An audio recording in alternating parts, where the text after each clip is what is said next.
اللہ تعالیٰ نے فضل اور کرم فرمایا کہ ہمیں حضور اکرم صلی اللہ علیہ وسلم کا مبارک دین قبول کرنے کی توفیق عطا فرمائی۔ رسول اکرم صلی اللہ علیہ وسلم نے جو شریعت مطہرہ ہمیں عطا فرمائی ہے، اس کے بنیادی اجزاء 5 ہیں۔ نمبر 1 اعتقادات یعنی عقائد، نمبر 2 عبادات یعنی اعمال، نمبر 3 اخلاقیات یعنی اخلاق، نمبر 4 معاشرات، نمبر 5 معاملات۔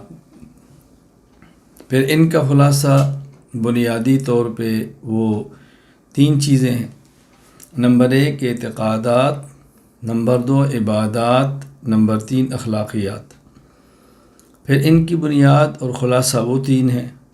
وہ ان کا خلاصہ اور مزید جسے آپ خلاصۃ الخلاصہ کہہ لیں وہ 2 ہیں، اعتقادات اور مسائل اعمال۔ گویا یہ پوری شریعت کی بنیاد ہے۔ ان میں سے بھی سب سے اہم ترین چیز وہ عقائد ہیں۔